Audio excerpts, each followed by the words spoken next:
அதாவது நமது எதிரி யார் அப்படின்னா, நமது குடும்பத்தினர் தான் நம்ம எதிரியாக பார்க்குற அளவுக்கு நமக்கு ஆனால் அவங்க இந்த உலகமே நமக்கு எதிரியாக தெரியணும். அதே நேரத்தில் நமக்கு நெருங்கிய எதிரி யாருன்னா நம்ம குடும்பத்தினர் தான். குடும்பத்தினர்னால் அவங்க நமக்கு ரொம்ப நல்லவங்க, நமக்கு எப்போவுமே நன்மை செய்வாங்க, நன்மையே நினைப்பாங்க அப்படின்னு நினச்சிட்டு இருக்கக்கூடாது.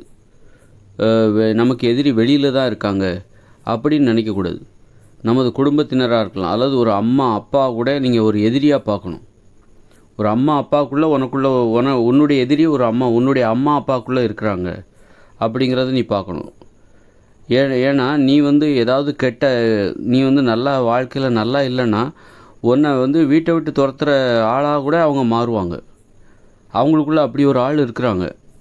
நீ எப்படி இருந்தாலும் அவங்க உன்னை ஏற்றுக்க மாட்டாங்க. நீ நல்ல மாதிரி இருந்தால் தான் உன்னை ஏற்றுப்பாங்க.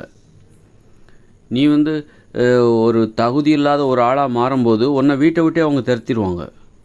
தகுதி இல்லாத ஆளாக மாறும்போது அப்போது உன் வீட்டில் நீ இருக்கணும் அப்படின்னா உன்னுடைய அம்மாவோ அப்பாவோ உன்னை ஏற்றுக்கொள்ள வேண்டுமென்றால் நீ உனது தகுதி உடையவராக இருந்தால் தான் உன்னை ஏற்றுப்பாங்க. இல்லைன்னா உன்னை ஏற்றுக்க மாட்டாங்க. அம்மா அப்பானாலே எப்படி இருந்தாலும் அவங்க உன்னை ஏற்றுப்பாங்கன்னு நினைக்காதீங்க. நீ தகுதி இல்லாத ஆளாக இருந்தால் உன்னை திட்டுற ஆளும் அவங்க தான், கெட்ட வார்த்தை போட்டு திட்டுற ஆளும் அவங்க தான், செருப்பை கட்டி அடிக்கிற ஆளும் அவங்கள தான் இருப்பாங்க. நீ தகுதியானவராக இல்லாமல் போனால், நீ ஒரு கேடுகெட்டவராக மாறும்போது நீ ஒரு கேடுகெட்டவராக மாறும்போது தகுதியே இல்லை, உனக்கு கெட்ட பண்புகள் உங்ககிட்ட இருக்கும்போது உன்னை செருப்பை கட்டி அடிக்கிறவங்களும் அவங்கள தான் இருப்பாங்க. வீட்டை விட்டே துரத்திடுவாங்க. நீ திருந்தவே மாட்டே அப்படின்னா உன்னை வீட்டை விட்டே துரத்திடுவாங்க. அப்போ அப்படிப்பட்ட ஒரு ஆள் உங்கள் அம்மா அப்பா கிட்ட இருக்கிறாங்க. அம்மா அப்பானாலே எப்படி இருந்தாலும் உன்னை ஏற்றுப்பாங்க அப்படி கிடையாது. அதனால் அவங்கக்கிட்ட இருக்கிற அந்த எதிரிங்கிற அந்த எதிரி, அவங்கக்கிட்ட ஒரு எதிரி இருக்கிறான், உனக்கு எதிரான ஒருத்தர் அவங்கக்குள்ளே இருக்காங்க. அதை நீ தெரிஞ்சுக்கணும் முதல்ல. அதனால் அம்மா அப்பா கிட்ட இருந்து நீ மரியாதையை எதிர்பார். உலகமே அப்படி தான். நீ நல்லா இருந்தால் ஏற்றுக்கும். உலகமே நீ நல்லா இல்லைன்னா உன்னுடைய கெட்ட பண்பு உங்ககிட்ட இருக்குது அப்படின்னா உலகமே உன்னை வெறுக்க தான் செய்யும். உன்னை அது உன் அம்மா அப்பா கிட்ட கூட இருக்குது. உன் அம்மா அப்பா கிட்ட இருந்து தான் நீ இந்த சமூகத்தை கற்றுக்கணும், இந்த உலகத்தை பற்றி கற்றுக்கணும். ஒரு அம்மா அப்பாவோட ஒரு நம்பிக்கையான ஆள் இந்த உலகத்தில் வேறு யாருமே கிடையாது. ஆனால் அப்படி இருக்கிற ஒரு அம்மா அப்பாவுக்குள்ளேயே நீ ஒரு தகுதி இல்லாத ஒரு ஆளாக மாறுவாயானால் உன்னை வீட்டை விட்டு விரட்டுற ஆளும் அவங்கள தான் இருப்பாங்க. நீ வீட்டுக்கே வராதன்னு சொல்லி வீட்டை விட்டு விரட்டுற ஆளும் அவங்கள தான் இருப்பாங்க. அப்போ அவங்கக்கிட்ட இருக்கிற அந்த குணத்தை நீ புரிஞ்சுக்கணும். இதுதான் உறவு, இதுதான் உண்மை. இந்த உண்மைத்தன்மையை நீ உணர வேண்டும். சின்ன வயசுலேயே உணர்ந்துடணும். ஒரு 8 வயசுக்குள்ளே உணர்ந்துடணும். அம்மா அப்பான்னா எப்படி இருந்தாலும் நம்மளை ஏற்றுப்பாங்க அப்படிங்கிறதெல்லாம் ஒரு தவறான புரிதல். அப்போது அவங்கக்கிட்ட தான் நீ மரியாதையை முதல்ல எதிர்பார்க்கணும். அவங்ககிட்ட நல்ல மாதிரி நடந்து நீ மரியாதையை எதிர்பார்த்துட்டேன்னா அந்த உலகத்துலேருந்து மரியாதையை எதிர்பார்க்குறது ரொம்ப ஈஸி. நிறைய பேர் என்ன நினைக்கிறாங்கன்னா, அம்மா அப்பா குடும்பத்துக்குள்ளே மரியாதையை எதிர்பார்க்குறதுலாம் வேஸ்ட்டு. இந்த குடும்பத்துக்கு வெளியில் உள்ள மக்களிடமிருந்து மரியாதை எதிர்பார்க்க வேண்டும். குடும்பத்தில் நம்ம எப்படி வேணாலும் இருந்துக்கலாம், என்ன வேணாலும் பேசிக்கலாம். குடும்பத்துக்குள்ளே இருக்கிற அந்த மரியாதை அந்த அளவுக்கு முக்கியம் கிடையாது. இல்லை, குடும்பத்துக்குள்ளே அந்த மரியாதைங்கிறது இப்போ கிடைக்காது, அது இல்லாமல் போச்சு. இப்போ நம்ம மரியாதையை வெளியில் தான் தேடணும். குடும்பத்துக்குள்ளே இனிமேல் நமக்கு மரியாதை இல்லாமல் போச்சு, இனிமேல் நம்ம வெளியில் தான் தேடணும்.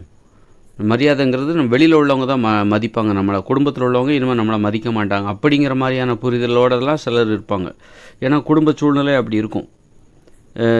அவங்க குடும்ப சூழ்நிலையில் அவங்களுக்கு ஒரு அவமானமும் அவமரியாதையும் தான் கிடச்சிருக்கும். அதனால் மரியாதைங்கிறது குடும்பத்துக்குள்ளே இருக்காது. நம்ம குடும்பத்தில் இனிமேல் எதிர்பார்க்குறது வேஸ்ட்டு, சரி வெளியிலையாவது மரியாதை எதிர்பார்ப்போம் அப்படின்னு சொல்லிட்டு குடும்பத்தின் மீது மரியாதை எதிர்பார்ப்பதில் நம்பிக்கை இழந்துருவாங்க. நமது குடும்பத்தினர் நம்மளை மதிக்க மாட்டாங்க, சரி வெளியே போய் நம்ம மரியாதை எதிர்பார்ப்போம் அப்படின்னு சொல்லிட்டு வெளியில் போவாங்க. எப்படி இருந்தாலும் சரி, உன் குடும்பத்துக்குள்ளே நீ உன்னை மதிக்கிற மாதிரி நடந்துக்கோ. உன்னுடைய குடும்பத்தினர் உன்னை மதிக்கிற மாதிரி நடந்துக்கோ. உன் குடும்பத்தினரை நீ மாற்று. நீ அதற்கு தகுந்தாற் போன்று மாறு. உன் குடும்பத்தினர் உன்னை மதிக்கிற அளவுக்கு நீ உன்னை மாற்றிக்கோ. அதற்காக போராடு. என்றைக்குமே நம்பிக்கை இழந்துறத. குடும்பத்தினர் மீது அவநம்பிக்கை வரவே கூடாது. அவங்க உன்னை மதிக்கலைனாலும் நீ போராடு. மதிக்கிற மாதிரி நடந்துக்கிறதுக்காக நீ போராடணும். அப்போ இந்த உலகமே உன்னை மதிக்க ஆரம்பிச்சிடும். நீ குடும்பத்தினர் வந்து அவங்க மேலே அவநம்பிக்கை ஏற்பட்டு அவங்ககிட்டேருந்து மரியாதை எதிர்பார்க்குற அந்த முயற்சியை கைவிட்டு விட்டு இந்த குடும்பத்திற்கு வெளியே உள்ள மக்களிடமிருந்து நீ மரியாதை எதிர்பார்த்து நீ செய்கிற எந்த ஒரு முயற்சியாக இருந்தாலும் அது வீணாக தான் போகும். அதனால் நீ சின்ன வயசுலேருந்து உன் குடும்பத்தினர் அவமரியாதை செஞ்சுருக்கலாம், அவமானப்படுத்தியிருக்கலாம், அவ்வளோதான்னு சொல்லி அவங்க ஒரு முடிவு கட்டியிருக்கலாம். ஆனாலும் நீ நம்பிக்கை இழக்கக்கூடாது. அப்படிப்பட்டவங்களையும் உன்னை மதிக்கிற மாதிரி நீ எப்படி நடந்துக்கணும், என்ன பண்ணால் அவங்க உன்னை மதிப்பாங்க, அதை நீ ஜெயிச்சிட்டன்னா வெளியில் உள்ள உலகங்கிறது ரொம்ப ஈஸி. வெளியில் உலகத்துலேருந்து மரியாதை எதிர்பார்க்குறது ரொம்ப ஈஸி. அதனால் குடும்பத்திற்குள் கிடைக்கிற அந்த மரியாதையை அது இனிமேல் நமக்கு கிடைக்காது அப்படின்னு அவநம்பிக்கை என்றைக்குமே வரக்கூடாது. எப்போவுமே நீ அந்த மரியாதை வந்து அது உனக்கு கிடைக்கலையா, அந்த மரியாதையை எப்படி பெறுவது? இது வரைக்கும் அவமானம்தான். யாரும் என்னை வந்து எங்கள் வீட்டில் உள்ளவங்க யாரும் என்னை மதிக்கிறதே கிடையாது. எவ்வளோ அவங்க வந்து என்னை கேவலமாக திட்டாங்க, கெட்ட வார்த்தை போட்டு திட்டாங்க. ஒரு நல்ல உறவு முறையே எனக்கு சின்ன வயசில் அனுபவங்கள் அப்படி தான் இருக்குது. அதனால் எனது குடும்பத்திடமிருந்து நான் மரியாதை எதிர்பார்ப்பது என்பது அது அப்படின்னு ஒரு அவநம்பிக்கைக்குள்ளே வந்துடவே கூடாது. நீ எப்படி வேணாலும் இருக்கலாம், அவன் சின்ன வயசில் நீ எப்படி வேணாலும் இருக்கலாம். ஆனால் வந்து ஒரு முடிவோட அதையே மாற்றணும். அதை மாற்றும்போது தான் உன்னை வந்து நீ வேஸ்ட்டு அப்படின்னு சொன்ன உன் குடும்பமே உன்னை வந்து நீ பெஸ்ட்டுன்னு சொல்கிற மாதிரி ஒத்துக்கிற அந்த மாதிரி நீ வந்து அவங்கள மாற்றணும். அப்படின்னா நீ ஒன்றை மாற்றிக்கணும்.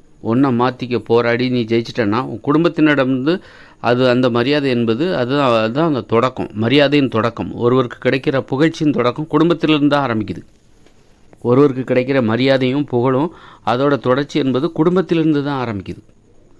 அதனால் வந்து குடும்பத்தினரை என்றைக்குமே வந்து நம்ம புறக்கணிச்சிடக்கூடாது.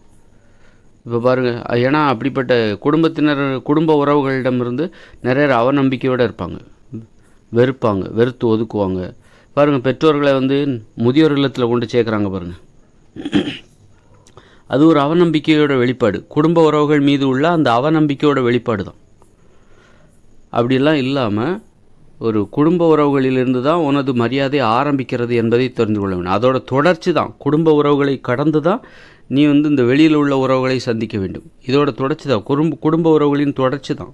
உனது புகழ் என்பது குடும்ப உறவுகளிலிருந்து கிடைக்கிற புகழ்ச்சியின் ஒரு தொடர்ச்சி தான். வெளியில் உன்னை மதிப்பதற்கு வெளி மக்களிடமிருந்து கிடைக்கிற ஒரு புகழ்ச்சி, மரியாதை எல்லாமே. அதனால் ஆரம்பங்கிறது குடும்ப உறவுகள் தான். அங்கே வந்து உன்னை பற்றின புகழை நீ நிலைநாட்டணும், அதுதான் முக்கியம். குடும்ப உறவுகளை புறக்கணித்து விட்டு குடும்ப உறவுகள் மீது உனக்கு ஒரு அவநம்பிக்கையை ஏற்படுமாறு செய்துவிட்டு நீ வெளியில் உள்ள மக்களிடமிருந்து நீ புகழ்ச்சியை தேடுவது என்பது நூல் இல்லாத பட்டம் போல. நூல் இல்லாத அருந்து போன ஒரு பட்டத்தை போல தான் அது. அதனால் அந்த கைப்பிடி இருக்குது பாருங்கள், அதுதான் வந்து குடும்ப உறவு. ஒரு நூலை வந்து ஒரு பட்டம் பறக்குதுன்னா அதோட நூல் நம்ம கையில் இருக்குது பாருங்கள், அதுதான் வந்து குடும்ப உறவு. அங்கேருந்து தான் ஆரம்பிக்குது அந்த புகழ்ச்சி. வானத்தில் பறக்கிற பட்டங்கிறது வெளியில் உள்ள மக்கள், குடும்ப உறவுகளை தாண்டி வெளியில் உள்ள மக்களிடமிருந்து கிடைக்கிற ஒரு புகழ் என்பது. ஆனால் அது எங்கேருந்து ஆரம்பிக்குது, அந்த பட்டம் பறப்பதற்கு என்ன காரணம், எது காரணம்? நம்ம கைப்பிடியில் இருக்கிற அந்த நூல்கண்டு, அதுதான் குடும்ப உறவு. குடும்ப உறவுகளை நீ புறக்கணித்து விட்டு அந்த ஒரு பட்டமாக வெளியில் பறக்க வேண்டும் ஆகாயத்தில் அப்படி என்று நினைக்கக்கூடாது.